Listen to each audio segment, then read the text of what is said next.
الحمد لله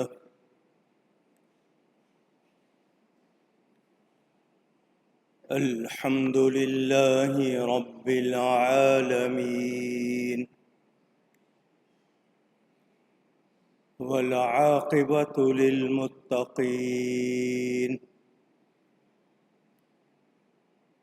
والصلاة والسلام على رسوله سيد المرسلين رحمة للعالمين شفيع المذنبين خاتم النبيين سيدنا ومولانا محمد رسول رب العالمين وعلى آله وصحبه أجمعين. أما بعد فأعوذ بالله من الشيطان الرجيم. بسم الله الرحمن الرحيم.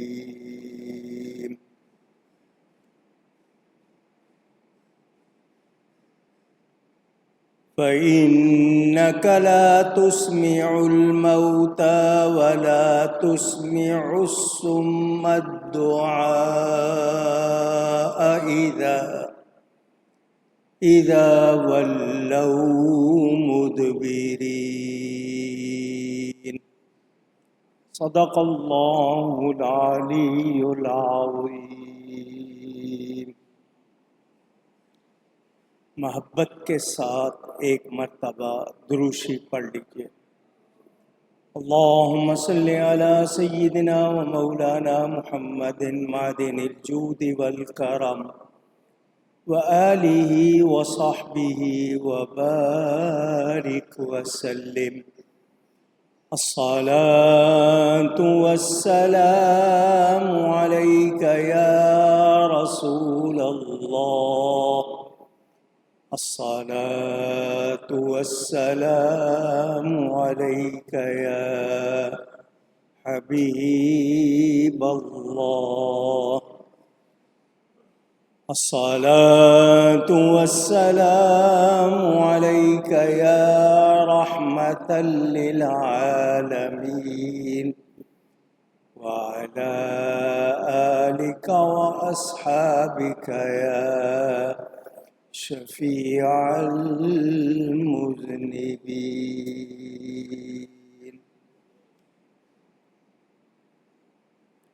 حمد و صلاۃ کے بعد قرآن کریم کی سورۃ الروم کی آیت نمبر 52، اس کا بیان گزشتہ جمعے بھی کیا تھا، اور سماع موتا، مردوں کے سننے کے بارے میں کچھ باتیں آپ کو پہنچائی تھیں. کچھ آج مزید عرض کروں گا. اللہ تعالی مجھے حق بیان کرنے، ہم سب کو حق سن کر اس کو قبول کرنے، اس پر عمل کرنے اور اس پر قائم رہنے کی توفیق عطا فرمائے. سماع موتا، مردوں کا سننا، یہ کچھ لوگ انکار کرتے ہیں، جبکہ واضح طور پر ارشادات موجود ہیں. میں نے آپ کو ان کا خلاصہ بتایا تھا. بخاری شریف میں حدیث موجود آپ کو سنائی تھی کہ جب کسی میت کو دفنانے والے دفنا کر لوٹتے ہیں تو قرع نعالہم کے الفاظ ہیں حدیث میں، بخاری شریف میں، کہ وہ مردہ ان کے پہچل، جو چلنے سے جوتے کی آواز ہوتی ہے، وہ بھی سنتا ہے۔ بخاری شریف میں حدیث موجود۔ مالکی، شافعی، حنبلی اور احناف حنفیوں کی کثرت اکابرین سب مانتے ہیں کہ مردے زندوں کا کلام سنتے ہیں۔ سماع، اسماع، استماع، میں اس کی بحث میں نہیں جا رہا، ایک ہے سننا، ایک ہے سنانا، اور اس کے ساتھ ساتھ ان کے بارے میں جو لوگ اعتراض کرتے ہیں، علماء نے اس کے بہت جواب دیے ہیں۔ اس آیت میں فرمایا اس لیے کہ تم مردوں کو نہیں سناتے اور نہ بہروں کو پکارنا سناؤ جب وہ پیٹھ دے کر پھریں۔ یہاں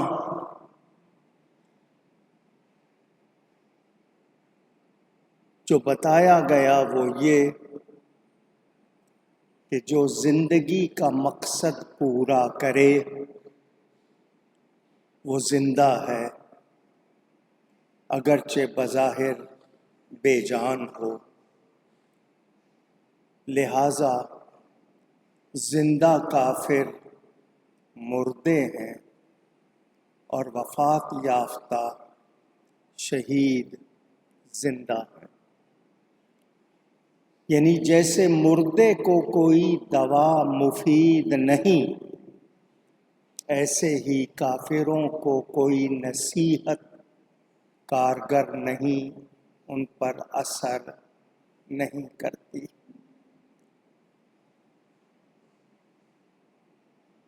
میں نے آپ کو کچھ احادیث سنائی تھی،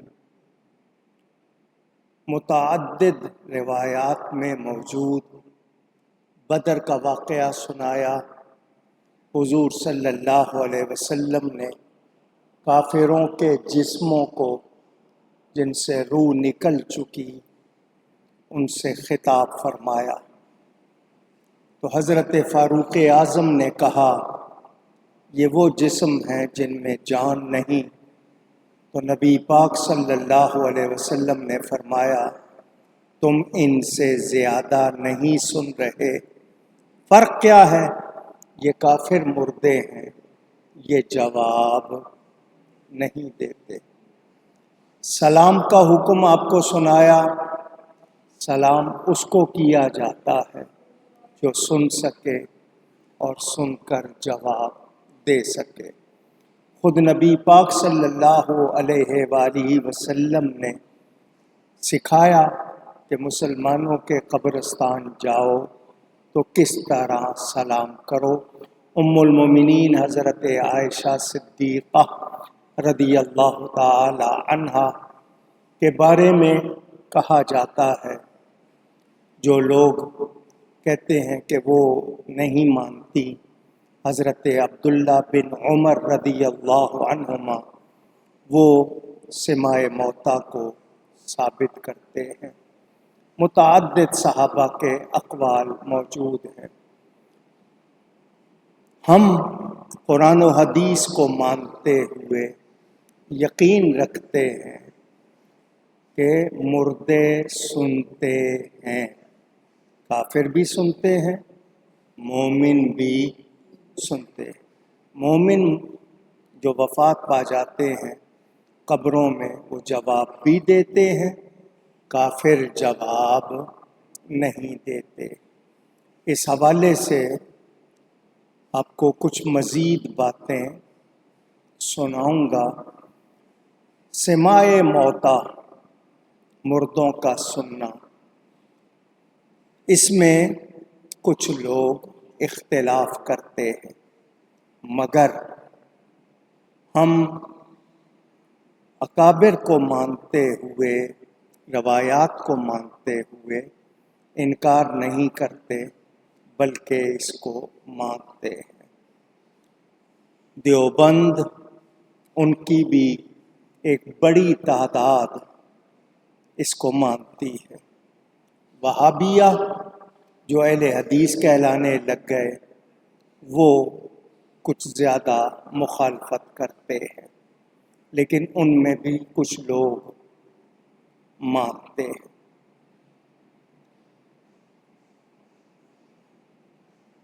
حضرت علی کرم اللہ تعالی وجہ الکریم کا قبرستان جانا، جا کر قبروں والوں سے باتیں کرنا، وہ بھی میں نے آپ کو سنایا۔ استماع موتا کہ وہ اپنے اختیار سے، اپنے ارادے سے جب چاہیں، جس کے بارے میں چاہیں کلام سنیں۔ ہمارا یہ کہنا ہے کہ کسی کو بھی کوئی طاقت، کوئی کمال خود سے حاصل نہیں ہے، اللہ تعالیٰ کی عطا سے ہے۔ تو اللہ تعالیٰ جس کو چاہے، جتنا چاہے کمال عطا فرمائے۔ میں آپ کو حضرت شاہ ولی اللہ محدث دہلوی، تھانوی صاحب جگہ جگہ لکھتے ہیں میں ولی اللہ ہی ہوں، ان کا معتقد، ان کا پیروکار، ان کا ماننے والا۔ گنگوہی صاحب بھی لکھتے ہیں ان کے بارے میں یہی۔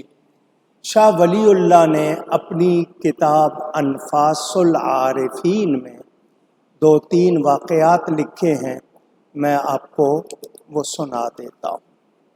اصل کتاب فارسی میں ہے، اس کا اردو ترجمہ خود دیوبندی مکتب فکر کے لوگوں نے کیا، وہ بھی بازار میں ملتا ہے۔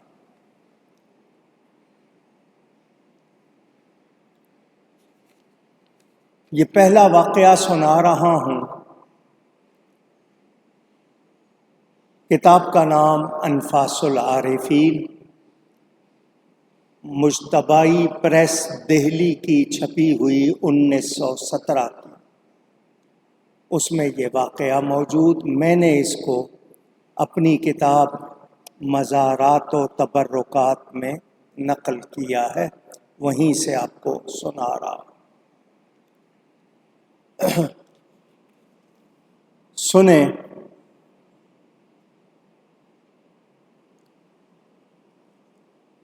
حضرت شاہ ولی اللہ کے والد،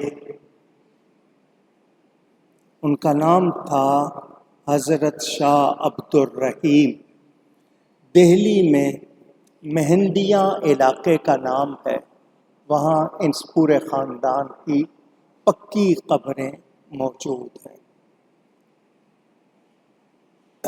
اس واقعے کو افاضات یومیہ میں تھانوی صاحب نے بھی لکھا ہے۔ حضرت شاہ عبد الرحیم صاحب فرماتے ہیں، میں حضرت سیدنا خواجہ قطب الدین بختیار اوشی کاکی رضی اللہ تعالی عنہ کے مزار انور کی زیارت کے لیے گیا۔ لکھنے والے شاہ ولی اللہ اپنے والد صاحب کے حالات لکھ رہے ہیں، انہوں نے یہ اس میں لکھا۔ حضرت قطب صاحب کون ہیں؟ یہ حضرت سیدنا بابا فرید الدین مسعود گنج شکر کے پیر و مرشد ہیں، اور حضرت سیدنا خواجہ غریب نواز کے خلیفہ ہیں۔ وہ فرماتے ہیں میں مزار پر گیا اس خیال سے کہ مجھے اپنی خطا کار آنکھوں اور آلودہ بدن آلودہ کا مطلب یعنی ان کا مطلب تھا گناہوں سے بھرا ہوا، اس بدن کو اس پاک جگہ میں نہیں لے جانا چاہیے۔ ان کے مزار کے قریب، اندر نہیں گیا، مزار کے قریب جو دروازہ تھا باہر، کچھ فاصلے پر ایک چبوترے پر کھڑا ہو گیا۔ چبوترا فرش سا بنا ہوا، جس کو آپ کھڑا بھی کہتے ہیں، اسٹیج سا بنا ہوا، اس پہ کھڑا ہو گیا۔ وہ کہتے ہیں جب میں وہاں کھڑا ہوا تو حضرت صاحب مزار کی روح ظاہر ہوئی اور مجھے فرمایا پیش بیا، آگے آ جاؤ۔ میں ان کے حکم کی تعمیل میں 2-3 قدم آگے بڑھ گیا۔ اس وقت میں نے دیکھا، شاہ عبد الرحیم صاحب کہتے ہیں میں نے کیا دیکھا کہ 4 فرشتے ایک تخت آسمان سے حضرت قطب صاحب کی قبر کے پاس لائے۔ مجھے معلوم ہوا کہ اس تخت پر حضرت سیدنا خواجہ بہاؤالدین نقشبند، جو نقشبندی سلسلے کے پیشوا ہیں، وہ تشریف فرما تھے۔ دونوں بزرگوں نے آپس میں راز و نیاز کی باتیں کی جو مجھے سنائی نہیں دے رہی تھی۔ وہ باتیں ختم ہوئیں، دونوں بزرگ ملے، وہ فرشتے اس تخت کو اٹھا کر پھر بلندی اونچائی کی طرف لے گئے۔ حضرت قطب صاحب کی روح پھر میری طرف متوجہ ہوئی اور فرمایا آگے آ جاؤ۔ میں 2-3 قدم اور بڑھا، وہ بار بار آگے آنے کو کہتے رہے، میں قدرے تھوڑا تھوڑا کر کے بڑھتا رہا، یہاں تک کہ میں ان کے قریب ہو گیا، مزار شریف کے بالکل قریب ہو گیا۔ پھر صاحب مزار قطب صاحب نے مجھے فرمایا، اب قطب صاحب کی وفات کب ہوئی؟ 800 سال ہو گئے، زیادہ عرصہ۔ شاہ عبد الرحیم صاحب ابھی 200 کتنے سال ہوئے ہیں، درمیان میں 400-500 سال کا عرصہ۔ حضرت قطب صاحب نے مجھ سے فرمایا شعر کے بارے میں کیا کہتے ہو؟ میں نے عرض کی شعر ایک کلام ہے، اس میں جو اچھا ہے وہ خوب ہے اور جو اس میں برا ہے وہ خراب ہے۔ کلام حسنہ حسن و قبیحہ قبیح۔ حضرت نے جواب میں فرمایا، قطب صاحب نے بارک اللہ۔ کیا فرمایا؟ بارک اللہ کا مطلب اللہ تمہیں برکت دے۔ پھر حضرت نے مجھ سے پوچھا اچھی آواز کے بارے میں کیا کہتے ہو؟ میں نے کہا یہ اللہ کا فضل ہے، ذالک فضل اللہ، یہ اللہ کا فضل ہے، یؤتیہ من یشاء، وہ جسے چاہتا ہے عطا فرماتا ہے۔ ہر ایک کی آواز ایک جیسی نہیں ہے، بعضوں کی آواز اچھی ہوتی ہے تو یہ اللہ کا فضل ہے۔ حضرت نے پھر فرمایا بارک اللہ، اللہ تمہیں برکت دے۔ ہمیں یہ چیزیں سیکھنی چاہیے۔ ہمارے ہاں تھینک یو، شکریہ، آپ یہ الفاظ یاد کریں، جزاکم اللہ، بارک اللہ، ماشاء اللہ، ثواب بھی ہوتا ہے اور فائدہ بھی اور دعا بھی۔ پھر حضرت قطب صاحب نے فرمایا اگر یہ دونوں یعنی اچھا کلام اور اچھی آواز جمع ہو جائیں، تو کلام بھی اچھا ہو، آواز بھی اچھی ہو، تب تم کیا کہتے ہو؟ تو میں نے کہا نورن علی نور، یہ تو نور پر نور ہے، اللہ اپنے نور کی راہ بتاتا ہے، یہد اللہ لنورہ من یشاء، جسے چاہتا ہے اللہ اپنے نور کی راہ بتاتا ہے۔ حضرت نے پھر فرمایا بارک اللہ، اللہ تمہیں برکت دے۔ یہ جو شاہ عبد الرحیم صاحب تشریف لے گئے تھے، ان کے دل میں ایک خیال تھا، سماع قوالی کو بھی کہتے ہیں، آپ کے ہاں محفل سماع کہتے ہیں نا، تو ان کے دل میں خیال تھا کہ یہ چشتی بزرگ قوالی سنتے ہیں، وہ قوالی ساز باجے گاجے کے ساتھ نہیں تھی۔ حضرت قطب صاحب، حضرت بابا صاحب تک قوالی مزامیر اور معازف، منہ سے بجانے والے، ہاتھ سے بجانے والے آلات، اس میوزیکل انسٹرومنٹس کے ساتھ نہیں تھی۔ اچھی آواز میں لوگ اچھا کلام مل کر جس کو کورس میں پڑھنا کہتے ہیں، اس طرح پڑھتے تھے۔ تو یہ ان کے دل میں خیال تھا کہ یہ بزرگ سماع قوالی سنتے تھے، تو دل میں خیال تھا، ابھی بیان نہیں کیا، حضرت قطب صاحب نے سوال ہی وہی کر لیے، کلام کے بارے میں کیا کہتے ہو، آواز کے بارے میں کیا کہتے ہو، یہ دونوں جمع ہو جائیں تو کیا کہتے ہو؟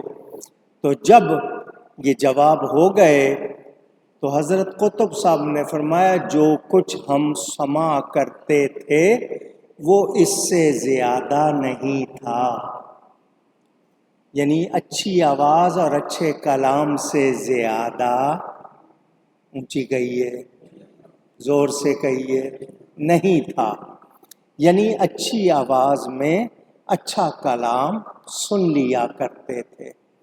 تم بھی کبھی کبھی ایک دو شعر سن لیا کرو۔ تمہیں اگر یہ خیال ہے کہ اچھی آواز میں اچھا کلام نہیں سننا، تو ایسا نہیں، بلکہ سن لیا کرو۔ میں نے عرض کی، شاہ عبد الرحیم صاحب کہتے ہیں میں نے عرض کی کہ خواجہ نقش بندی سلسلے کے پیشوا، کیونکہ وہ قوالی نہیں سنتے، سماع نہیں سنتے، جب وہ تشریف لائے ہوئے تھے، ان کے ہوتے ہوئے آپ نے یہ بات کیوں نہیں فرمائی؟ ان کے جانے کے بعد مجھ سے فرما رہے ہیں ان کے ہوتے ہوئے کیوں نہیں فرمائی؟ تو حضرت نے، قطب صاحب نے ان دو لفظوں میں سے ایک لفظ فرمایا، خواجہ نقش بند صاحب کے سامنے کہنے میں ادب نہیں تھا یا مصلحت نہیں تھی؟ وہ کہتے ہیں مجھے دو لفظوں میں سے کچھ ایک کہا، یا تو ادب کے بارے میں کہا یا یہ کہا کہ مصلحت نہیں تھی۔ اس سے کیا معلوم ہوا کہ برزخ میں بھی ادب پر عمل ہوتا ہے، برزخ میں بھی بعد وفات وہاں بھی ادب پر عمل ہوتا ہے۔ چنانچہ قطب صاحب نے خواجہ صاحب کا وہاں ادب فرمایا اور ان کے مسلک کی رعایت فرمائی۔ تھانوی صاحب لکھتے ہیں غرض برزخ میں بعض ایسے حالات بھی پیش آتے ہیں، من جملہ ان حالات کے بعض کو تربیت کے لیے توجہ کا اذن بھی ہوتا ہے۔ شاہ عبد الرحیم صاحب فرماتے ہیں چونکہ اس واقعے کو مدت ہو گئی، اس لیے ادب یا مصلحت میں سے کون سا لفظ قطب صاحب نے فرمایا تھا وہ میرے ذہن میں پورا اسی طرح نہیں رہا۔ آپ نے اس واقعے سے کیا سمجھا؟ حضرت قطب صاحب کی وفات سینکڑوں برس پہلے ہو چکی، حضرت شاہ عبد الرحیم صاحب ان کے مزار کی زیارت کو جا رہے ہیں۔ حضرت قطب صاحب کو معلوم ہے کون آیا ہے، کہاں کھڑا ہے، دیکھ بھی رہے ہیں، ان سے بات بھی، مجھے سب کی آواز چاہیے، بات بھی، پھر کہیے کر رہے ہیں۔ تو جو کہتے ہیں سنتے نہیں، بولتے نہیں، یہ شاہ ولی اللہ یہ واقعہ لکھ رہے ہیں، اور دیوبندی کہتے ہیں ہم ولی اللہ ہی ہیں، تو میں انہی کی کتاب سے آپ کو سنا رہا ہوں۔ اندازہ کر لیں کہ اللہ والے مرتے نہیں، ایک جہان سے دوسرے جہان میں جاتے ہیں اور اللہ کی عطا سے دیکھتے بھی ہیں، سنتے بھی ہیں۔ اوپر کی روایت سنا دیتا ہوں، یہ تو میں نے ان کی سنائی نا۔ ام المومنین حضرت سیدہ عائشہ صدیقہ، سب کہیں رضی اللہ تعالی عنہا، مومنوں کی ماں، وہ کہتی ہیں حضور صلی اللہ علیہ وسلم میرے حجرے میں دفن ہوئے، میں جاتی تھی، پردہ نہیں کرتی تھی کہ میرے شوہر ہیں۔ پھر اسی حجرے میں میرے بابا حضرت ابو بکر الصدیق رضی اللہ تعالی دفن ہوئے، میں جاتی تھی، پھر بھی پردہ نہیں کرتی تھی کہ ایک میرے شوہر ہیں، دوسرے میرے والد ہیں۔ پھر اسی حجرے میں حضرت عمر دفن ہوئے، اب میں پردہ کرتی تھی۔ کیا مطلب؟ اتنی بات سمجھ نہیں آئی کہ برزخ میں بھی پردے کا لحاظ کر رہی ہیں کہ حضرت عمر جب دفن ہوئے تو میں جاتی تھی، مگر کیا کرتی تھی؟ پردہ کرتی تھی۔ تو مردے جن کو آپ لوگ کہتے ہو عام مردے، وہ بھی دیکھتے ہیں، تو ان ہستیوں کی شان تو بہت بلند، اور اللہ والے مرتے نہیں۔ آپ نے یہ بھی سنا اور سنیں۔ وہی شاہ ولی اللہ صاحب اگلا واقعہ لکھتے ہیں کہ میرے والد صاحب ایک مرتبہ پھر حضرت خواجہ قطب صاحب کے مزار شریف کی زیارت کو گئے۔ اب یہ ان کے والد سنا رہے ہیں، شاہ ولی اللہ بیٹے ہیں، باپ کی باتیں لکھ رہے ہیں۔ کتاب کا نام میں نے آپ کو بتایا۔ شاہ صاحب کہتے ہیں، شاہ عبد الرحیم صاحب، کہ میں جب گیا تو حضرت قطب صاحب کی روح ظاہر ہوئی۔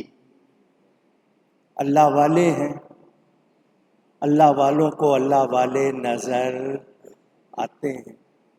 ہمیں اللہ توفیق دے، وہ آنکھ دے تو ہم دیکھیں، مگر اللہ والے اللہ والوں کو پہچانتے ہیں۔ تو حضرت صاحب کی روح ظاہر ہوئی اور مجھ سے فرمایا، قطب صاحب نے شاہ عبد الرحیم صاحب سے فرمایا، تمہارے ہاں ایک بیٹا پیدا ہوگا، اس کا نام قطب الدین احمد، یعنی میرے نام پر اس کا نام رکھنا۔ قطب صاحب سینکڑوں برس پہلے وفات پا چکے، آنے والے کو بتا رہے ہیں کہ تمہارے ہاں ایک بیٹا پیدا ہوگا، جب پیدا ہو تو اس کا یہ نام رکھنا۔ اللہ والے اللہ کی عطا سے جانتے ہیں۔ حضرت شاہ عبد الرحیم صاحب فرماتے ہیں، میری بیوی سن ایاس نا امیدی کی عمر کو پہنچ چکی تھی کہ اب اس کے لیے اولاد کا تصور نہیں تھا، اس کا وہ سلسلہ ختم ہو گیا تھا۔ تو میں نے گمان کیا، یہ خیال کیا کہ خواجہ صاحب کے ارشاد سے مراد پوتا ہوگا، کیونکہ وہ بھی بیٹا ہوتا ہے۔ میں نے یہ سوچا، یہ خیال کیا کہ ان کے کہنے کا مطلب یہ کہ میرے بیٹے کے ہاں بیٹا ہوگا تو پوتا بھی بیٹا ہی ہوتا ہے۔ تو حضرت خواجہ صاحب میرے اس خیال سے آگاہ ہو گئے اور فرمایا، جو تم گمان کر رہے ہو میری مراد یہ نہیں، بیٹا تیری ہی صلب، تیری ہی پشت سے ہوگا، تیرا ہی بیٹا ہوگا۔ فرماتے ہیں اس واقعے کے کافی عرصہ گزرنے کے بعد مجھے دوسری شادی کا خیال آیا. میں نے دوسری شادی کی تو اس سے شاہ ولی اللہ کہتے ہیں میں پیدا ہوا. تو میرا نام شروع میں میری پیدائش کے وقت میرے والد کو قطب صاحب کا بتایا ہوا نام یاد نہیں رہا، تو انہوں نے میرا نام شاہ ولی اللہ رکھ دیا. تو پھر مدت کے بعد جب ان کو یاد آیا تو انہوں نے میرا دوسرا نام قطب الدین احمد رکھا. باتیں ہوئیں یا نہیں ہوئیں؟ شاہ عبد الرحیم صاحب ظاہری حیات میں، حضرت قطب صاحب باطنی حیات میں باتیں ہو رہی ہیں یا نہیں ہو رہی؟ اونچی سن رہے ہیں یا نہیں سن رہے؟ تو جو کہتے ہیں نہیں سنتے اپنے ان بڑوں کی باتوں کا کیا جواب دیں گے؟ حضرت قطب صاحب کی مزار پر ایک بزرگ آئے اور یہ سوچ کے کہ ان کو پتہ بھی ہے کہ میں آیا ہوں یہاں پر. انہوں نے دل میں یہ خیال کیا کہ قطب صاحب کے مزار پر آیا ہوں، صاحب مزار کو پتہ ہے کہ میں آیا ہوں. تو حضرت قطب صاحب نے فارسی شعر بڑا مشہور تاریخی جواب دیا، مرا زندہ پندار چوں خیشتن من آیم بجا گر تو آئی بطن. آنے والے تو نے خیال کیا ہے کہ مجھے پتہ ہے یا نہیں؟ تو سن، میں زندہ ہوں، میں زندہ ہوں. وہ موت نہیں فنا ہو جانے والی، وہ نہیں ہے، میں زندہ ہوں. تم نے کیا سمجھا ہے؟ تم اگر جسم کے ساتھ آئے ہو تو میں جان کے ساتھ آتا ہوں. تو ان کو جو مقام حاصل ہے، برزخی حیات تو سب کی مانی جاتی ہے، تو ان لوگوں کی شان بلند، مگر ایک دوسرے سے کلام سننا، بات کرنا، یہ اس سے ثابت ہوا یا نہیں ہوا؟ پوچھ رہا ہوں آپ سے. یہ اس طرح کے ایک واقعات نہیں ہیں، انہوں نے اسی کتاب سے اور بھی واقعات لکھے ہیں. میں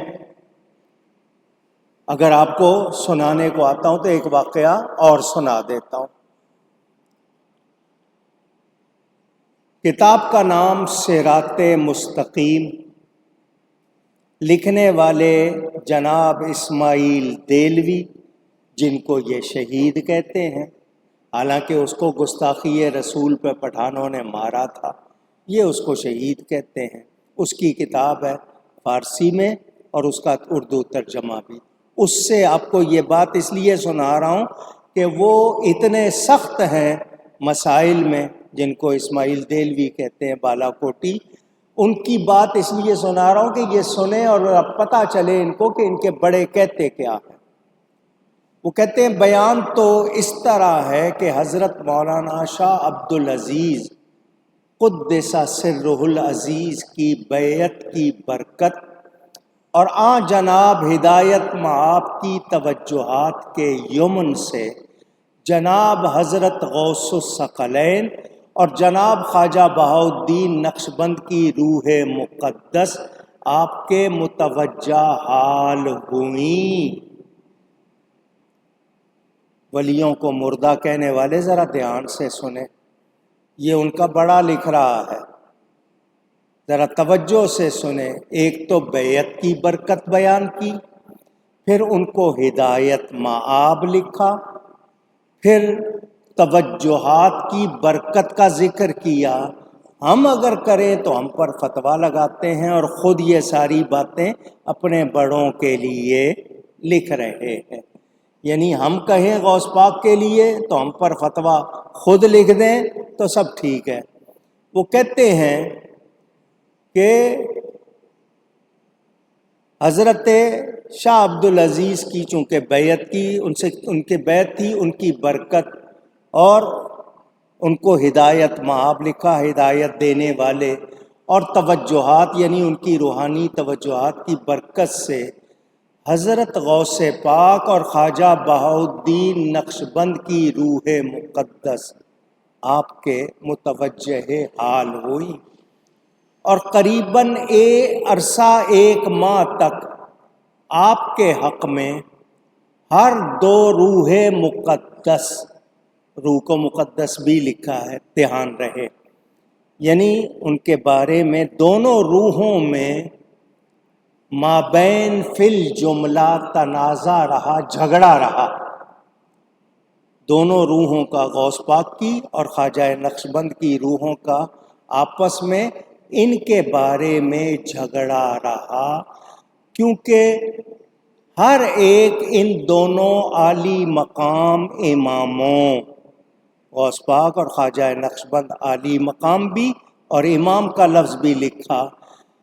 دونوں اس بات کا تقاضا کرتے تھے کہ آپ کو بتمامی ہی اپنی طرف جذب کریں، یعنی غوث پاک چاہتے تھے میری طرف آ جائے، خواجہ نقشبند چاہتے تھے میری طرف آ جائے، تا آ کے تنازع کا زمانہ گزرنے اور شرکت پر صلح واقع ہونے کے بعد ایک دن ہر 2 مقدس روحیں آپ پر جلوہ گر ہوئیں۔ کیا مطلب؟ ایک زمانہ گزرا، اب پھر دونوں کی اس بات پر صلح ہو گئی کہ دونوں ہی اس کو رکھتے ہیں اپنی طرف، تو دونوں مقدس روحیں، غوث پاک کی بھی خواجہ نقشبند کی بھی آپ پر جلوہ گر ہوئیں، اور تقریباً 1 پہر کے عرصے تک وہ دونوں امام آپ کے نفس نفیس پر توجہ قوی اور پرزور اثر ڈالتے رہے۔ وفات کے بعد اثر ڈالتے رہے، 2 منٹ نہیں، 1 پہر، کم از کم 3 گھنٹے گنو تو 1 پہر ہوتے ہیں، دونوں توجہ قوی اور پرزور اثر، یعنی ان دونوں کی روح میں قوت تھی، وہ پوری قوت سے توجہ ڈالتے رہے، پرزور اثر ڈالتے رہے، پس اسی 1 پہر میں ہر 2 طریقہ کی نسبت آپ کو نصیب ہو گئی، نقشبندی فیض بھی مل گیا، قادری فیض بھی مل گیا۔ سن رہے ہیں آپ؟ ملا یا نہیں ملا میں اس پر بات نہیں کر رہا، لیکن اپنی بات آئی تو یہ بھی مان رہے ہیں کہ جی وہ زندہ ہیں، یہ بھی مان رہے ہیں کہ جی وہ آپس میں ان کا معاملہ ہوتا ہے، وہ آتے ہیں، توجہ ڈالتے ہیں، ان کی روح مقدس ہے، قوت والے ہیں، اپنی بات آئے تو مانتے ہیں۔ میں کہوں کہ میں یہاں سے غوث پاک کو پکاروں، وہ سنتے ہیں، تو پھر ان کو مرچیں لگتی ہیں، پھر ان سے بات ہضم نہیں ہوتی۔ اب آپ نے سن لیا، اب آگے کہہ رہے لیکن نسبت چشتیہ، پس اس کا بیان اس طرح ہے کہ ایک دن آپ حضرت خواجہ خواجگاں خواجہ قطب الاقطاب بختیار کاکی قدس سرہ العزیز کی مرقد منور کی طرف تشریف لے گئے، ان کے روضے پر گئے اور ان کی مرقد مبارک پر مراقب ہو کر بیٹھ گئے۔ مرقد مزار کو کہتے ہیں، اس کو مبارک لکھا، یہ بھی پتہ چل گیا۔ مراقب ہونے کا مطلب ہر طرف سے توجہ ہٹا کر ان کی طرف توجہ کرنا، مراقبہ کرنا۔ اس اثناء میں ان کی روح پرفتوح سے آپ کو ملاقات حاصل ہوئی، حضرت قطب صاحب کی روح سے ملاقات ہو گئی، اور جناب یعنی حضرت قطب صاحب نے آپ پر نہایت قوی توجہ کی، قوی کا مطلب طاقت والی توجہ کی۔ اس توجہ کے سبب سے ابتدا حصول نسبت چشتیہ کا ثابت ہو گیا۔ اب مجھے بتائیں، وفات پانے والوں کا سننا، وفات پانے والوں کا ملنا، وفات پانے والوں کا فیض پہنچانا، وفات پانے والوں کا طاقت والی توجہ دینا انہوں نے اپنے لیے بیان کیا یا نہیں کیا؟ پوچھ رہا ہوں۔ ہم اگر کہہ دیں تو پھر ہم پر فتوے کیوں لگتے ہیں؟ میں نے یہ واقعات اس لیے آپ کو سنائے خاص طور پر کہ آپ سن لیں اور یاد کر لیں کہ اللہ والے مرتے نہیں۔ روحوں کا آنا، پہچاننا، ملنا، سننا۔ آپ کو میں شب قدر میں 27ویں شب میں رمضان میں، کیونکہ اس میں بیان ہے نا سورت میں کہ اس رات میں روحیں اترتی ہیں، اس وقت آپ کو ایک واقعہ سنایا کرتا ہوں، آج پھر سنا دیتا ہوں تاکہ موقع آیا پتہ چلے کہ اللہ والے جانتے ہیں، دیکھتے ہیں، سنتے ہیں، مدد بھی کرتے ہیں۔ یہ واقعہ بھی شاہ ولی اللہ صاحب نے انفاس العارفین میں لکھا ہے، سنیں۔ اکبر آباد، جس کا اب نام آگرہ ہے، جہاں تاج محل ہے، انڈیا کا مشہور شہر، اکبر آباد میں مرزا محمد زاہد کے درس سے، ان کے مدرسے سے واپس آتے ہوئے ایک لمبی گلی آ گئی۔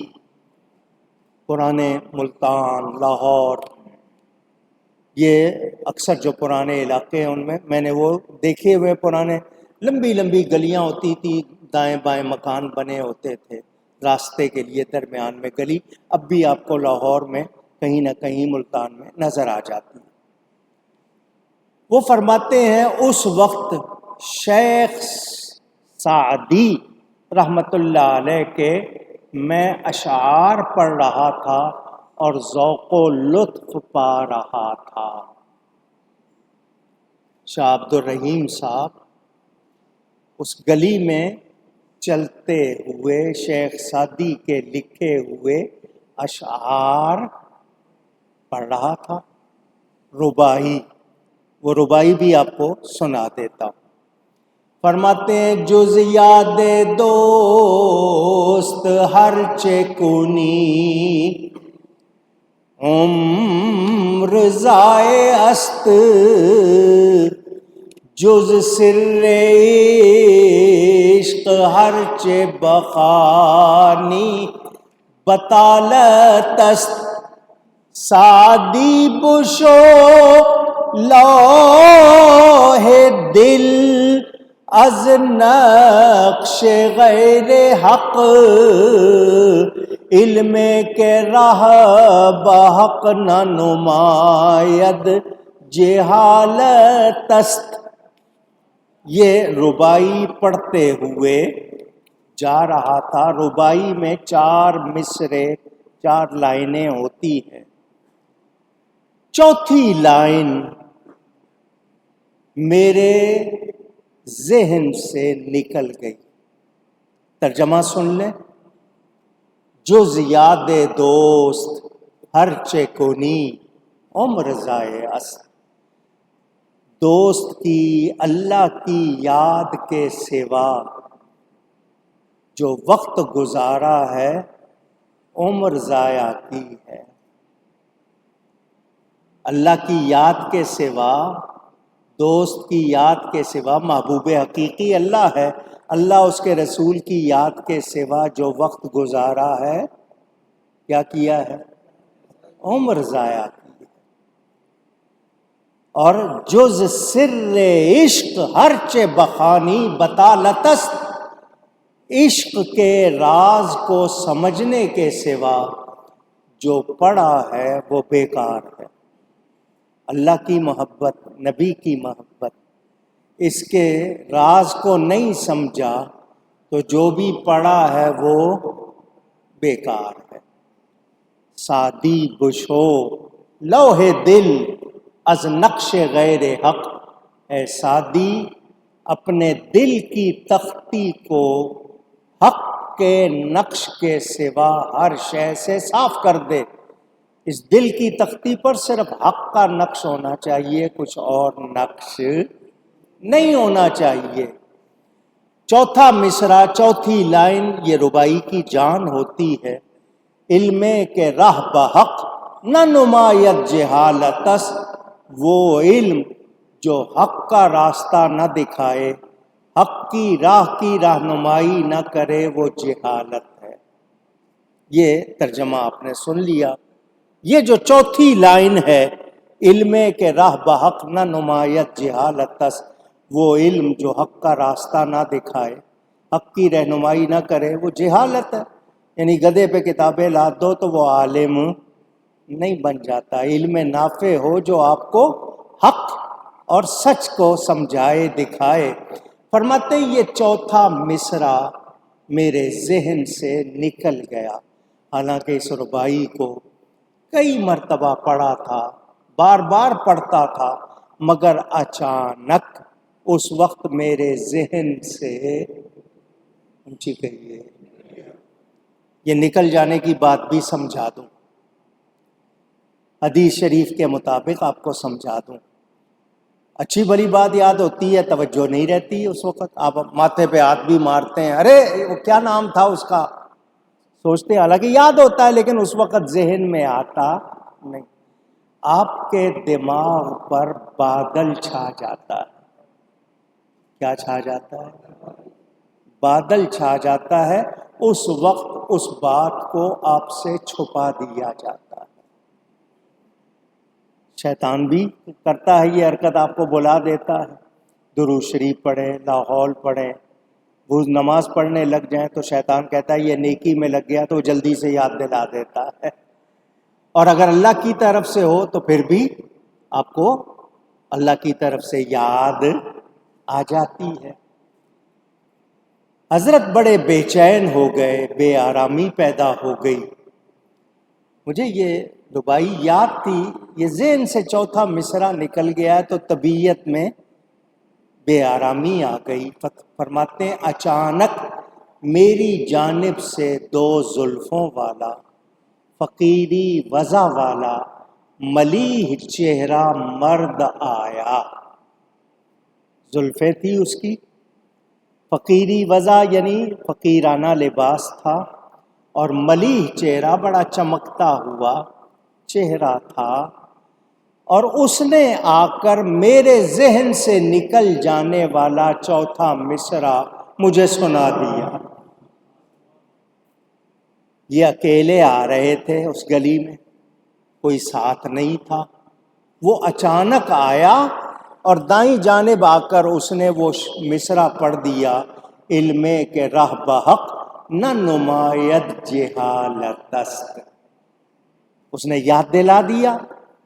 تو ہمارا کیا ہوتا ہے فوراً، ہم تو وہی شکریہ کے الفاظ، انہوں نے فوراً کہا جزاکم اللہ احسن الجزا، اللہ تمہیں بہت اچھی جزا دے، اللہ اس کا بدلہ تمہیں بہت اچھا دے کہ تم نے میرے دل سے خلجان کو، بے چینی کو، اضطراب کو، جو میں ریسلیس ہو رہا تھا اس کو دور کر دیا۔ پھر چونکہ اس نے وہ شعر یاد دلایا تھا، انہوں نے اپنی جیب میں ہاتھ ڈال کر پان کی ڈبیا، تو چھوٹی سی بنائی ہوتی تھی، وہ نکالی اور دو گلوریاں پان ان کی خدمت میں پیش کیے ہدیے کے طور پر کہ آپ نے مجھے مصرع یاد دلایا ہے، یہ میرے پاس اس وقت، آپ کہتے ہیں نا لیجئے مٹھائی کھا لیجئے کچھ، وہ کہتے ہیں میں نے پان پیش کیا۔ تو وہ مسکرائے، آنے والے شخص جو ہے مسکرائے اور کہا کہ یہ کیا یہ بھولا مصرع یاد دلانے کا اجر ہے؟ میں نے کہا نہیں، مگر شکرانہ ہے، اس کا بدلہ نہیں ہے مگر شکریہ کے طور پر۔ تو انہوں نے کہا کہ میں نہیں کھاتا۔ آنے والے نے، جس نے شعر یاد دلایا، اس نے کہا میں نہیں کھاتا۔ میں نے کہا پان نہ کھانے سے شریعت منع کرتی ہے یا طریقت؟ ہو سکے تو مجھے بھی بتا دیں تاکہ میں بھی چھوڑ دوں، میں بھی نہ کھایا کروں۔ تو آنے والے نے کہا کہ یہ بات نہیں ہے، نہ شریعت منع کرتی ہے نہ طریقت، لیکن میں نہیں کھاتا۔ اب ان کے پاس کچھ اور پیش کرنے کے لیے نہیں تھا۔ ادھر انہوں نے کہا، آنے والے نے، مجھے جلدی جانا چاہیے، مجھے جلدی ہے، میں جانا چاہتا ہوں۔ میں نے کہا میں بھی جلد چلوں گا۔ تو اس نے کہا نہیں، میں بہت زیادہ جلدی جانا چاہتا ہوں۔ یہ کہہ کر اس نے میرے پاس سے قدم اٹھایا اور گلی کی جس کو آپ نکڑ کہتے ہیں نا، کنارے پہ جا رکھا۔ اتنی لمبی گلی، کو 100 گز کی ہے، 50 گز کی ہے، اتنا بڑا قدم یہاں سے اٹھایا وہاں جا رکھا۔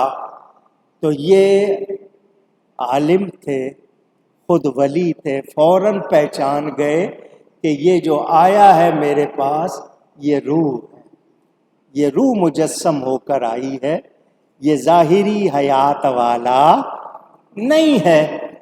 پان نہ کھانے کی وجہ بھی یہی تھی کہ اس نے جو انکار کیا تھا کہ میں نہیں کھاتا، یہی وجہ تھی کہ یہ روح ہے اور روح اس طرح کھاتی نہیں۔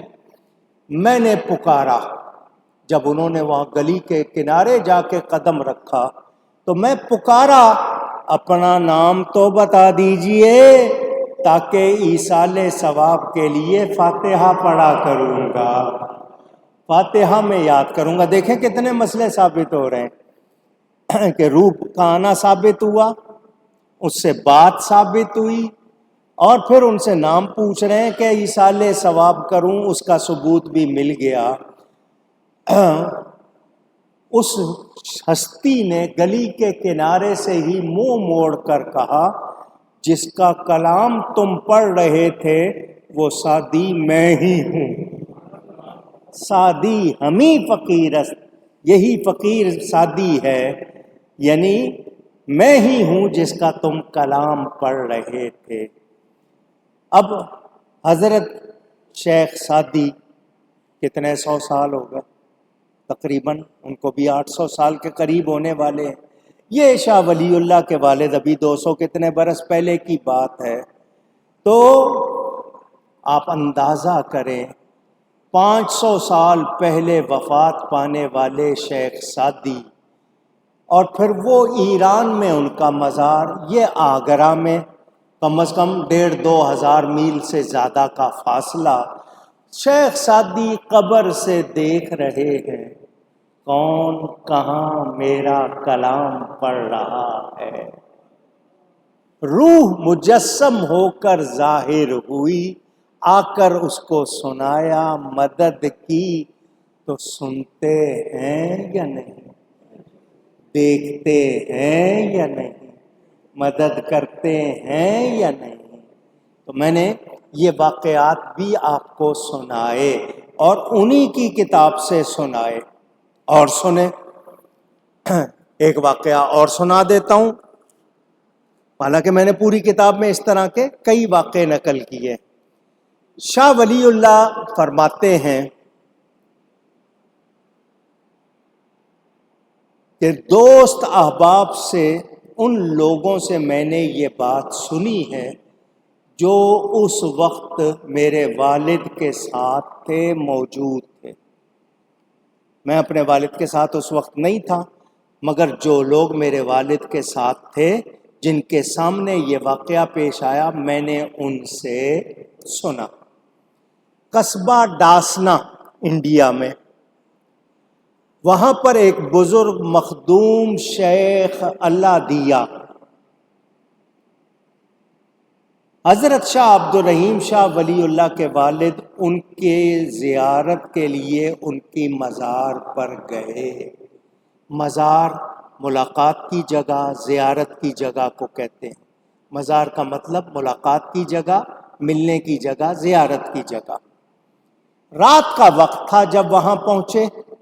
قصبہ تھا چھوٹا سا، سینکڑوں برس پہلے کی بات، یہ لائٹ وغیرہ نہیں تھی، لوگ دیے جلاتے تھے گھروں میں، سڑکوں پہ روشنی کا کوئی انتظام نہیں تھا۔ چراغ لے کر، جس طرح آپ ٹارچ لے کے چلتے ہیں، چراغ لے کر لوگ چلتے تھے تو رستہ نظر آتا تھا۔ رات کا وقت تھا جب مزار پر گئے شاہ عبد الرحیم صاحب، تو آپ نے مزار پر فاتحہ پڑھ کے سلام کر کے کہا کہ جن کے مزار پر ہم آئے ہیں، مخدوم صاحب نے کہا ہے میں تمہاری دعوت کرتا ہوں، کھانا کھا کے جانا۔ کھانا کھانا کون کہہ رہے ہیں؟ مزار والے بزرگ جو مزار میں دفن ہیں وہ دعوت کر رہے ہیں کہ کچھ کھا کر جائیں۔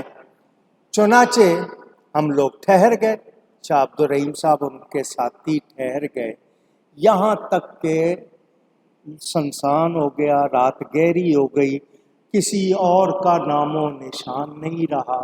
ہم لوگ ہی تھے جو مزار پر بیٹھے ہوئے تھے، جو لوگ آئے تھے زیارت کو وہ باقی سب چلے گئے۔ شاہ عبد الرحیم صاحب اور ساتھیوں پر دیر کی وجہ سے ملال سا طاری ہوا کہ کیا بات ہے، حضرت نے کہہ تو دیا ہے اور ابھی تک کوئی کھانے کا انتظام نہیں، آدھی رات ہو چلی ہے، دیر ہو رہی تھی، سناٹا ہو گیا تھا۔ اچانک اس وقت ایک خاتون آئی، ایک عورت آئی جس کے سر پر ایک تھال تھا۔ کیا تھا؟ اونچی، جس میں میٹھے چاول اور کھانا موجود تھا۔ بڑے تھال میں چاول بھی تھے اور میٹھے چاول بھی اور کھانا بھی موجود تھا۔ اس عورت نے کہا میں نے نظر مانی تھی۔ کیا مانی تھی؟ منت، نظر مانی تھی کہ جس وقت میرا شوہر سفر پہ گیا ہوا ہے وہ واپس آئے گا، میں کھانا پکا کر حضرت مخدوم اللہ دیا کی درگاہ میں بیٹھنے والوں کو پہنچاؤں گی، مزار پر جو لوگ آتے ہیں ان کو کھانا کھلاؤں گی۔ اسی وقت میرا شوہر آیا ہے، سو میں نے نظر پوری کی ہے، میری خواہش تھی کہ اس وقت درگاہ میں کوئی موجود ہوتا کہ وہ یہ کھانا کھائے۔ ان تمام لوگوں نے وہ کھانا کھایا، وہ کھانا کھایا۔ کیا پتہ چلا؟ اللہ والے دیکھتے ہیں، سنتے۔ اس عورت کے شوہر کو اسی وقت بھیجا، اس کے دل میں ڈالا ابھی کھانا پکا اور لے کر جا، تو اللہ والے مرتے نہیں، سنتے بھی ہیں، دیکھتے بھی ہیں، مدد بھی کرتے۔ میرے دوستوں اور بزرگوں، ہم لوگ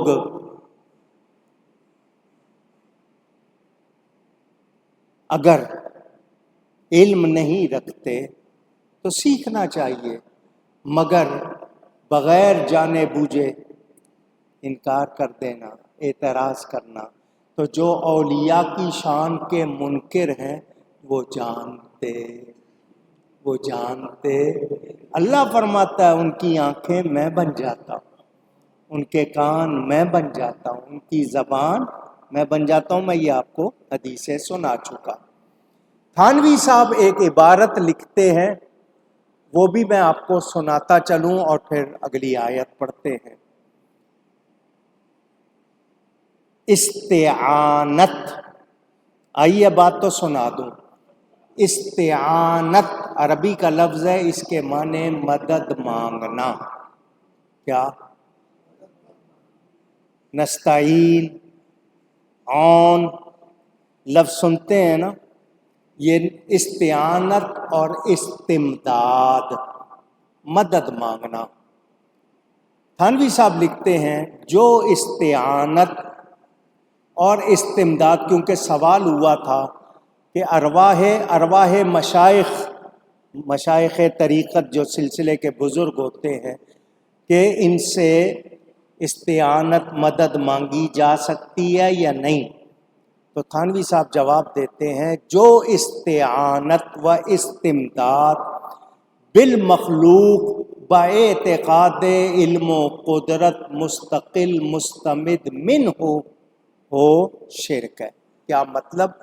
کسی مخلوق سے یہ بھروسہ، یہ یقین رکھنا کہ اس کو علم و قدرت ہر وقت حاصل ہے، ہمیشہ کے لیے حاصل ہے، اور یہ خود سے مدد کرتا ہے، ایسا عقیدہ رکھنا شرک ہے۔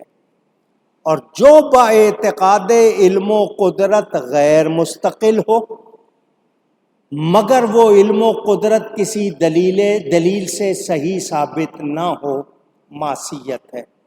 کہ ایسا عقیدہ رکھنا کہ یہ غیر مستقل ہے، یہ تو نہیں کہ ہر وقت طاقت رکھتا ہے، خود سے طاقت رکھتا ہے، اور وہ کسی دلیل، وہ علم و قدرت اس کی، وہ جان پہچان شان کسی دلیل سے صحیح ثابت نہ ہو تو یہ گناہ ہوگا۔ اور جو با اعتقاد علم و قدرت غیر مستقل ہو اور وہ علم و قدرت کسی دلیل سے ثابت ہو، جائز ہے۔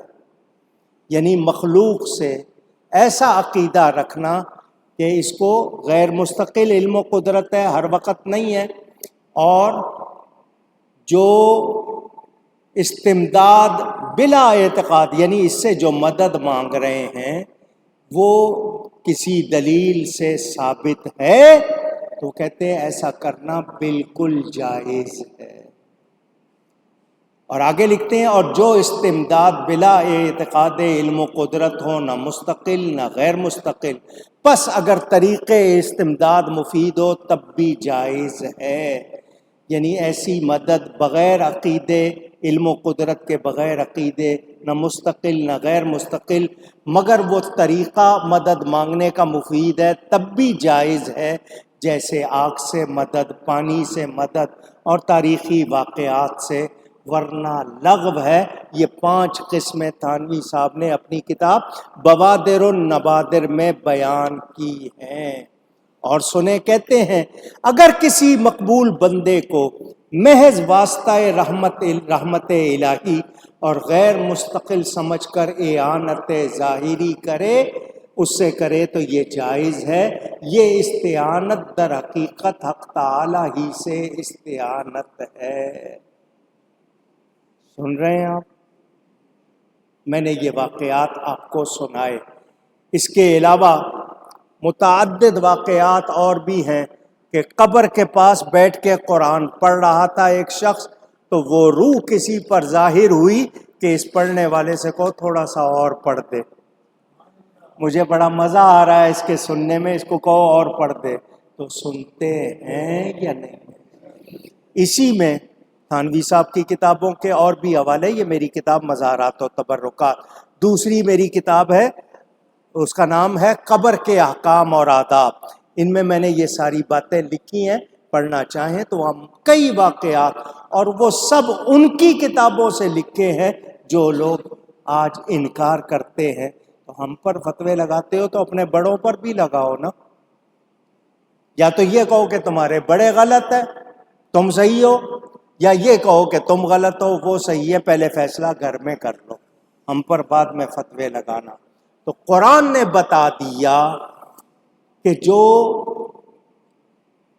نصیحت نہیں سنتا وہ کیسا ہے؟ مردے کی طرح۔ کیسا ہے؟ اونچی۔ تو چونکہ سماع موتا کے لفظ آئے تھے، میں نے اس لیے اس مسئلے کو آپ کے سامنے بیان کر دیا تاکہ آپ کو پتہ چل جائے ہمارا یقین ہے اللہ والے سنتے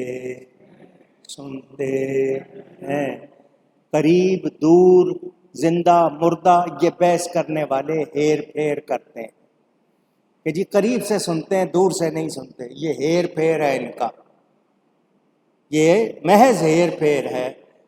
مدد بھی کرتے ہیں، دیکھتے بھی ہیں، سنتے بھی۔ میں نے کہا نا اگر صرف واقعات سناتا رہوں 2 جمعے اور لگا دوں، اتنے واقعات ہیں اس حوالے سے، اور انہی لوگوں کی کتابوں میں ہے جو آج ان کے ماننے والے جو اعتراض کرتے ہیں۔ تو پتہ چلا کہ اللہ کا وہ بندہ ایمان والا ولی ہو، سچا بندہ ہو، مومن ہو، تو وہ مزار میں بھی سنتا ہے، مزار میں بھی زندہ ہے، اور وہ جو اللہ کو نہیں مانتا جو کفر کرنے والا، بدعقیدہ میں انتہا کو پہنچے والا، وہ چلتا پھرتا بازار میں بھی مردہ ہے۔ کیوں کہ جو حقیقت کو نہیں سمجھتے، سچ کو قبول نہیں کرتے، نصیحت نہیں سنتے، وہ کس طرح ہیں؟ جیسے مردے، جیسے مردے۔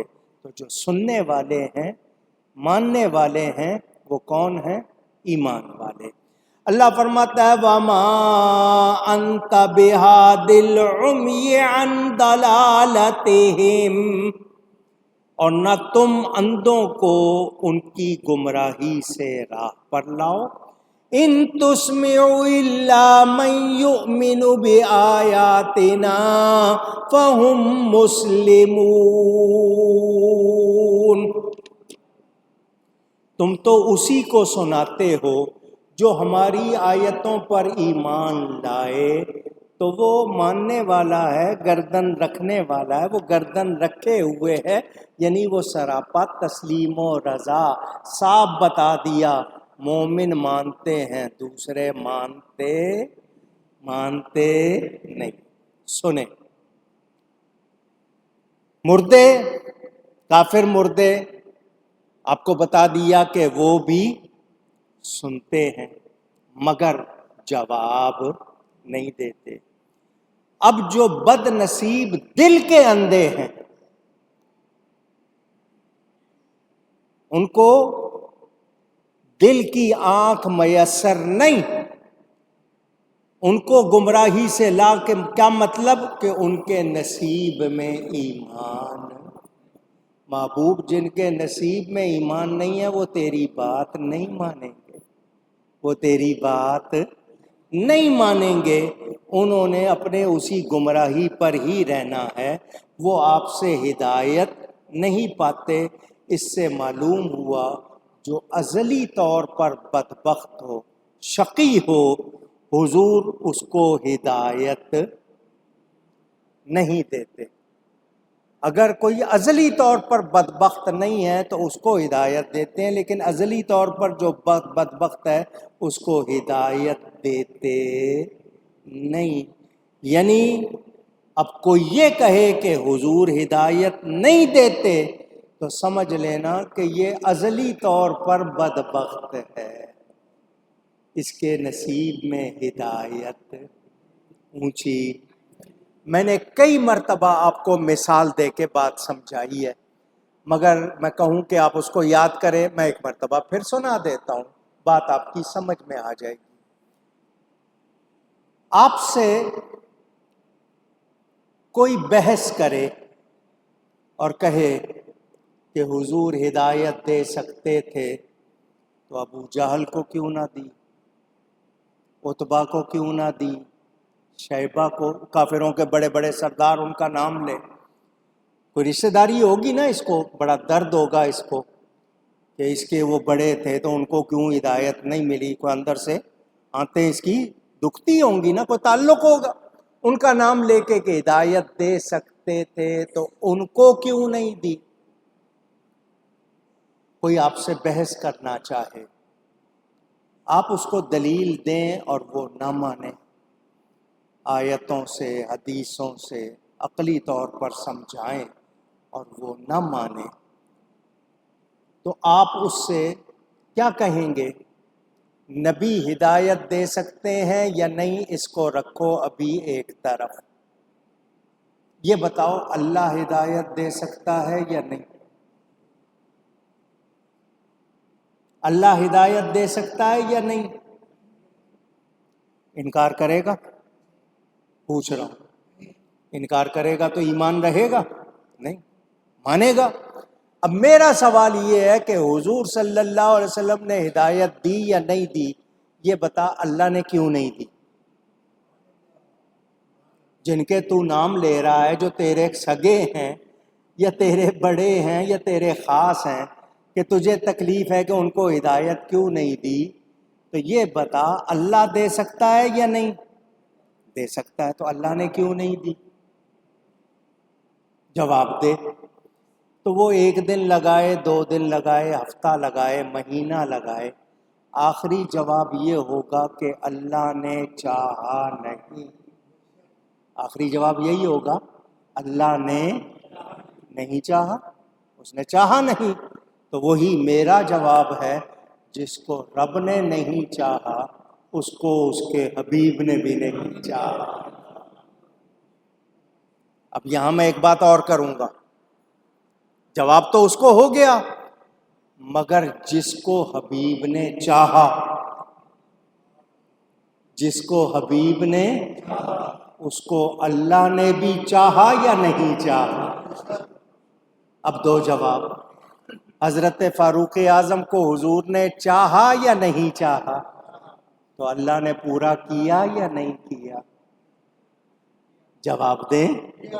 تو تم لوگ یہ کہتے ہو کہ حضور ہدایت دے سکتے تھے تو ان کو کیوں نہیں دی، ان کو کیوں نہیں دی؟ تو میں نے تم سے پوچھا کہ اللہ دے سکتا ہے یا نہیں؟ اللہ دے سکتا ہے، پھر اللہ نے کیوں نہیں دی؟ اللہ نے چاہا نہیں. تو جس کے لیے اللہ نے نہیں چاہا نبی نے بھی نہیں چاہا. اللہ نے جس کے لیے ہدایت بنائی، خالق ہدایت، ہدایت کا پیدا کرنے والا، بنانے والا اللہ، اللہ نے جس کے لیے بنائی نبی نے اس کو ہدایت دی، نبی نے اس کو ہدایت اونچی. ابھی آپ کی آواز نہیں نکلتی تو میں قرآن کی آیت سنا دیتا ہوں تاکہ آپ کی آواز پوری نکلے. اللہ فرماتا وَإِنَّكَ لَتَهْدِي إِلَىٰ صِرَاطٍ مُسْتَقِيمٍ، اور محبوب آپ ضرور سیدھے راستے کی ہدایت دیتے. نبی ہادی بن کر آئے یا نہیں؟ انما انت منذر ولکل قوم ہاد، ہر قوم کے ہادی بن کر آئے ہیں. تو نبی کو اللہ ہادی فرما رہا ہے، یہ نہیں مان رہے، تو ہم اللہ کی مانیں یا ان کی مانیں؟ میں مثال دے کے آپ کو سمجھاتا ہوں، پھر ایک بار مثال دے دیتا ہوں. ایک صاحب،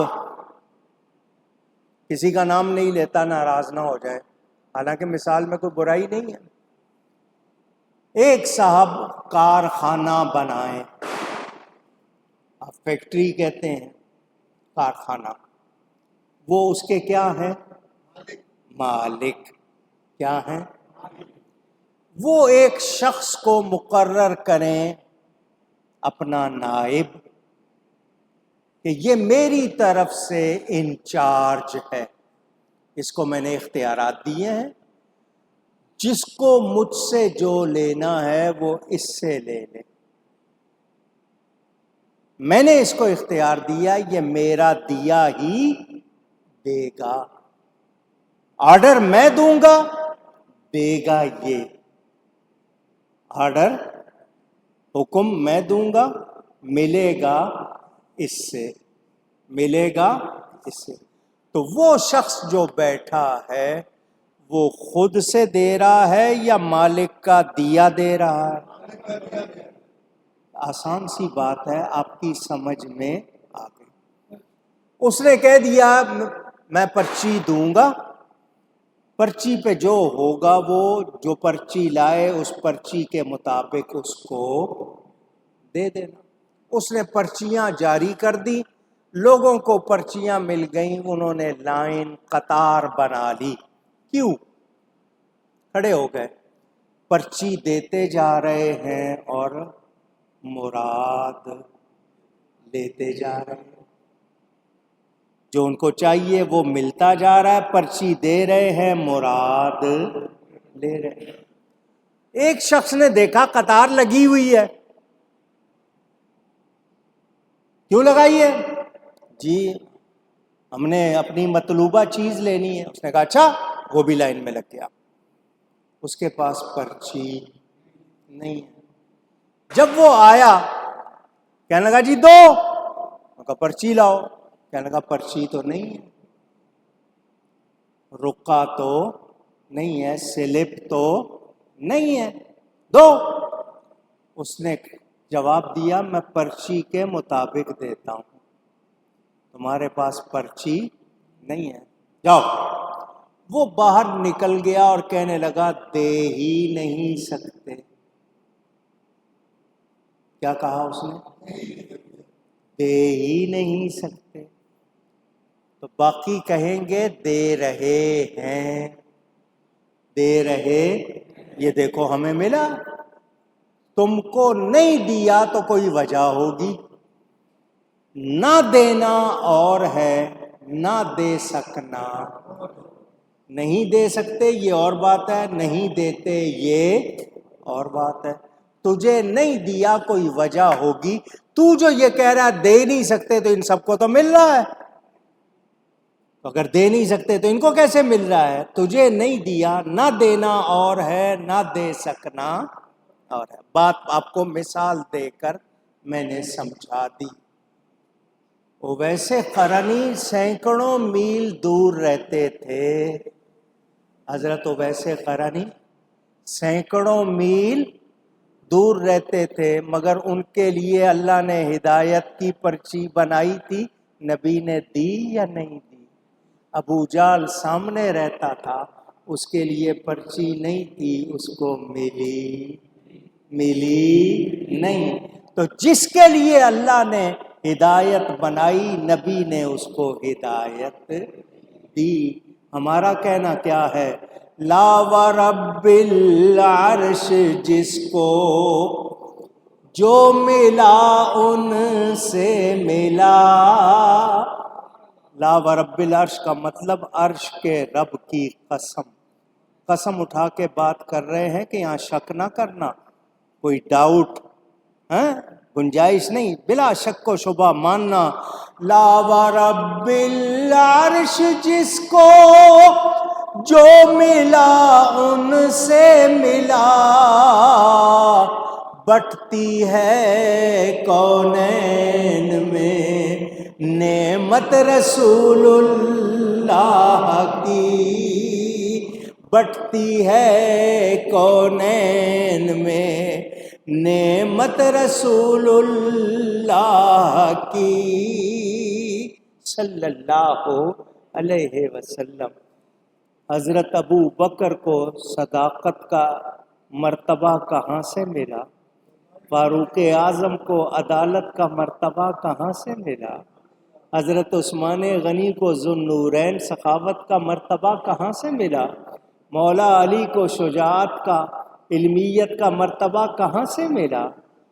تو یہ سارے مرتبے جس کو مل رہے ہیں کہاں سے مل رہے ہیں؟ نبی پاک صلی اللہ علیہ وسلم کی بارگاہ سے. کوئی شبہ.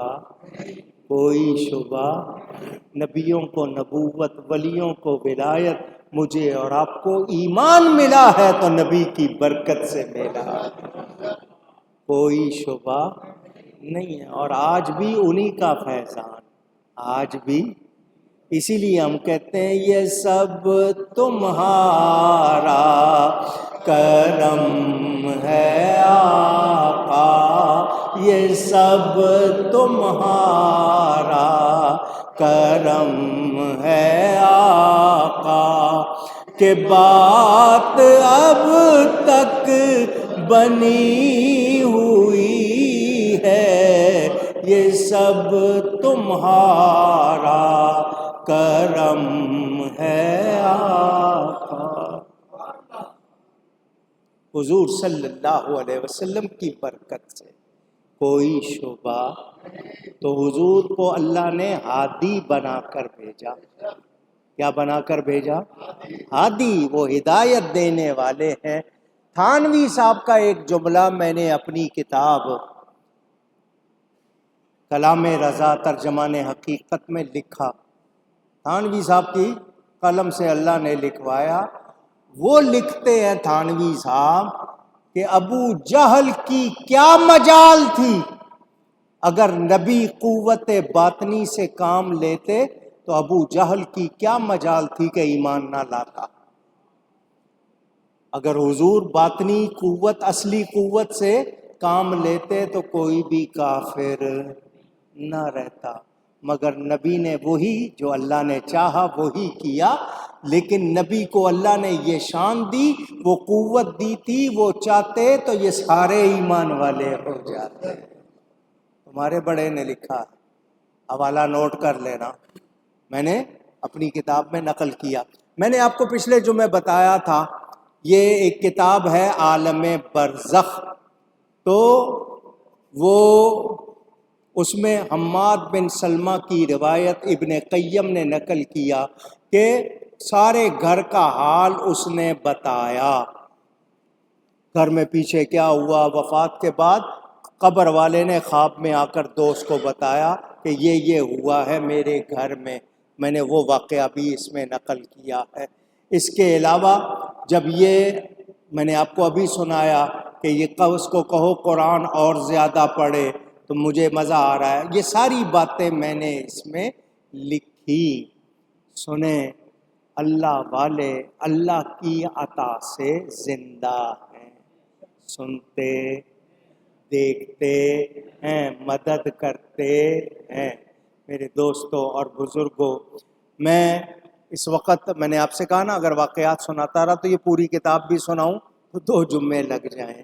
پتہ کیا چلا، حضور صلی اللہ علیہ وسلم کو اللہ فرماتا ہے محبوب تم ان مردوں کو نہیں سناتے؟ کیا مطلب؟ یہ مردوں جیسے ہیں جو نصیحت قبول نہیں کرتے، نہ تم بیروں کو پکارتے ہو، یہ تو پیٹھ دے کے پھرنے والے ہیں، تم اندھوں کو ان کی گمراہی سے راہ پر لاؤ، یہ نہیں، کیونکہ جس کے نصیب میں نہیں ہے محبوب اس نے ماننا نہیں ہے، تم تو اسی کو سناتے ہو۔ دھیان سے سنیں، اللہ وہی فرما رہا کہ ان کو نہیں سناتے ہو، اور اللہ ہی فرما رہا ان تسمعوا الا من یؤمن، محبوب تم تو اسی کو سناتے ہو جو ہماری آیتوں پر ایمان لائے اور تسلیم کرے۔ کیا مطلب؟ جو ماننے والے ہیں۔ پتہ چل گیا، اسی آیت میں آگے جواب آ گیا کہ وہ نہیں سنتے اس لیے ان کو مردہ کہا گیا، اور جو سنتے ہیں وہ مسلمان، ان کو مردہ نہیں کہا گیا، ماننے والے زندہ ہیں۔ سمجھ آ گئی؟ اس آخری جز سے معلوم ہوا کہ یہاں مردے سے مراد کافر ہے نہ کہ میت۔ جو نہیں سنتے ہیں ان سے مراد کون ہے؟ کافر ہے، صرف وہ میت نہیں، ورنہ اس کا مقابلہ مومن سے نہ ہوتا، کیونکہ مومن کافر کا مقابل ہے، مردہ کا نہیں، ورنہ ذکر ہوتا کہ تم زندوں کو سناتے ہو، لیکن وہاں مسلمون فرمایا گیا تو وہ کافر ہیں، تو کافروں کو کیا کہا گیا؟ مردہ۔ کیا کہا گیا؟ چلتے پھرتے بھی مردہ، مومن قبر میں سوئے ہوئے بھی۔ سمجھ آ گئی بات آپ کو؟ اب یہ یہاں سے آخری رکوع ہے اس سورہ روم کا، اس کے بعد یہ سورت مکمل ہو جائے گی۔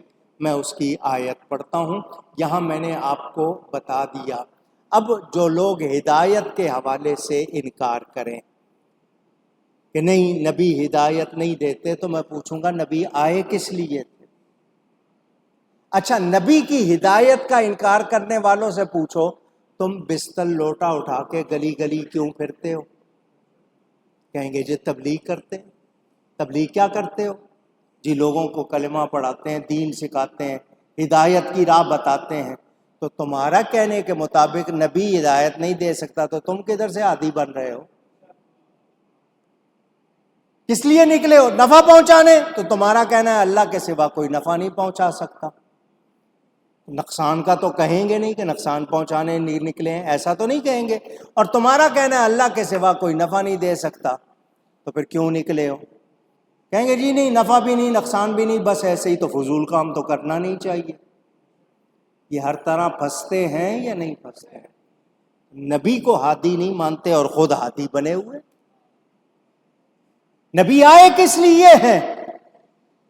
کیا فرمان ہے؟ قرآن پڑھو، هو الذی ارسل رسولہ بالہدی ودین الحق، اللہ فرماتا ہے وہ اللہ جس نے رسول کو بھیجا ہے ہدایت اور سچا دین دے کر۔ تو نبی ہدایت دیتے ہیں یا نہیں؟ اونچی کس نے سکھایا ہے رب کا نام؟ کلمہ کس نے پڑھایا ہے؟ اور تم پر میرے آقا کی